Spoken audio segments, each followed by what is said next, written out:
একদিকে সরু চলার পথ, তার উপর দুই পাশে অবৈধ দোকানপাট।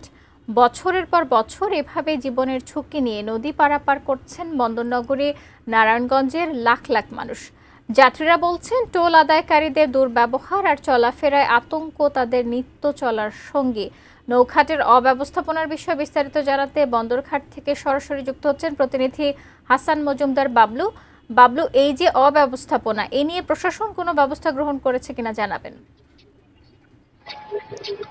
যে শাকিলা, এক সময় কিন্তু এই নদীপথই ছিল মানুষের চলাচলের অন্যতম পথ। তবে সময়ের পরিবর্তনে কিন্তু এখন সড়ক আর রেলপথে চলাচলে বেশ সুবিধা থাকার কারণে কিন্তু এই পথগুলো কিছুটা কম সংখ্যক মানুষ এই পথে চলাচল করছে। তারপরও আমি যে জায়গাটিতে দাঁড়িয়ে আছি নারায়ণগঞ্জের অ্যান্টিব্যাকটেরিয়াল অ্যাডিটিভ যুক্ত সেরা ওয়াটার ট্যাঙ্ক বিশুদ্ধ পানিতে ব্যাকটেরিয়া জন্মাতে দেয় না।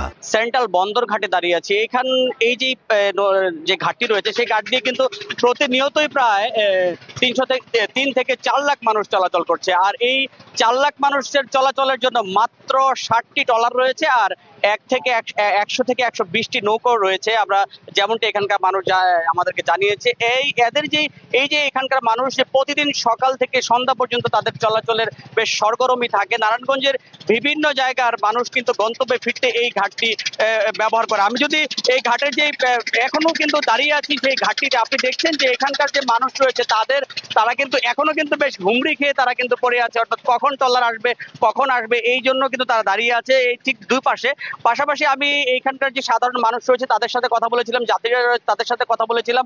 তারা আসলে যে বিষয়টি জানিয়েছেন যে এই যে অব্যবস্থাপনাগুলো, অর্থাৎ তাদের যে প্লাটুন রয়েছে প্লাটুনের বেশ নড়বড়ে অবস্থা। পাশাপাশি যে এই যে দেখুন যে এই যে সরুপথের কারণে কিন্তু এখানকার যে মানুষ চলাচলে কিন্তু তাদের এই যে লোটকে মানুষ পার হচ্ছে। দেখুন গন্তব্যে দ্রুত যাওয়ার জন্য সে কিন্তু বাইপাস করে চলে আসছে। পাশাপাশি মানুষ কিন্তু দীর্ঘক্ষণ ঘন্টার পর ঘন্টা কিন্তু এই জায়গাগুলো তারা কিন্তু দাঁড়িয়ে আছে। আমরা দেখছি, আমরা এখানকার সাধারণ মানুষের সাথে কথা বলেছিলাম, তারা বলছে যে এই যে সময় মতো তারা কিন্তু যেতে পারছে না। পাশাপাশি আপনি দেখুন যে এই যে নৌঘাটটি রয়েছে সেই নৌঘাটের কিন্তু দুপাশেই কিন্তু দেখুন আপনার কাঁচা বাজার বসিয়ে রেখেছে এক শ্রেণীর সিন্ডিকেট, যারা এখান থেকে মোটা অঙ্কের উৎকুচ নিচ্ছে বলে আমরা যেমনটি জেনেছি। যার কারণে কিন্তু এই যে সাধারণ মানুষের চলাচলের যে রাস্তাটা সেটি কিন্তু সরু হয়ে গিয়েছে এবং এই যে রাস্তাগুলো রয়েছে সেই রাস্তাগুলো সংকীর্ণ হয়ে রয়েছে। আমরা এখানকার এই সমস্যার কথাগুলো আমরা বিআইডব্লিউটি এর সাথে কথা বলেছিলাম। তারা বলছে যে আসলে দীর্ঘদিনের মান্দাতা আমলের যে পরিস্থিতি রয়েছে নৌঘাটগুলোতে সেটি সমস্যার সমাধানে কিন্তু তারা উদ্যোগী হবেন, এমনটি তারা আমাদেরকে জানিয়েছেন। তবে